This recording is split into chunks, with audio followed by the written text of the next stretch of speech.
relating to voter integrity.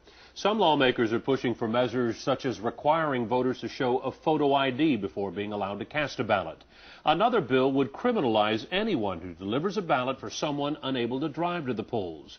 Now, with so much emphasis on one vote for one person, you'd think lawmakers would make sure they follow the rules too. In tonight's CBS 42 Investigates, Nancy Wilson found out many don't. It's a record vote. Clerk, please read the bill.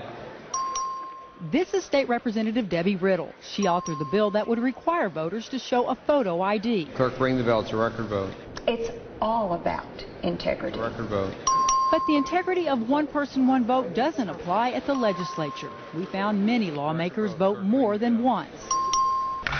Take a look. Riddle votes, turns around, votes again for State Rep Kemple. Rewind. And watch the men on the screen. Elkins goes to vote for Merritt, but Hancock is faster. Elkins heads back to his desk, but before he can vote, Joe Crabb turns around and beats him to it. There is so much going on during the vote on the HPV vaccine mandate, you really have to pay attention. Start with State Rep Hamilton at his desk, who leans over to vote a second time for his desk mate Dan Branch, then reaches back to vote for Charlie Howard and casts a fourth vote for Wayne Smith. He's not the only one scrambling to vote. Rewind the video and take a look at the top of the screen. State Reps West and Phillips both lean over to vote for themselves and their desk mates. Phillips votes a third time for Christian. On the left, Donna Howard votes for State Rep Vo.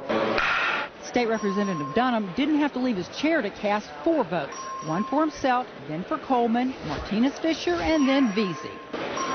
Sometimes the voting is across party lines. Hartnett, a Republican, reaches back to vote for Democrat Oliveira. Democrat Matt Reynolds votes for Republican England, and Republican John Davis votes for Democrat Noriega. Most voters have no way of knowing if their lawmakers are actually casting their own vote. Even though the legislature is broadcast on cable TV, the cameras change from this to this when it's time to vote.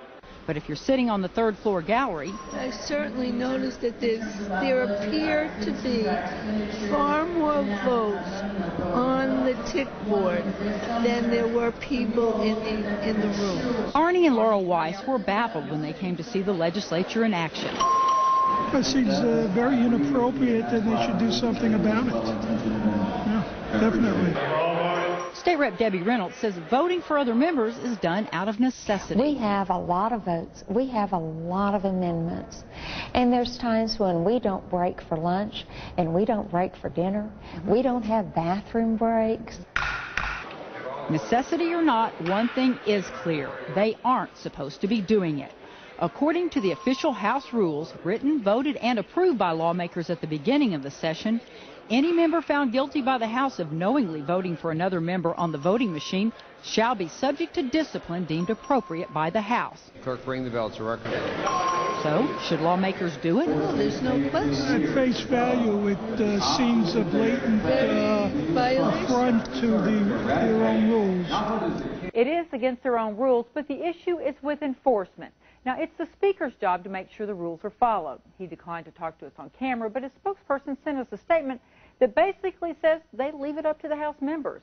Although the practice is widespread, we couldn't find any instances of lawmakers being disciplined for voting more than once. Nancy Wilson, CBS 42 Investigates. If you'd like to read the full statement from Speaker Cranach's spokesperson, you'll find it on our website, KITV.com. Hot one today.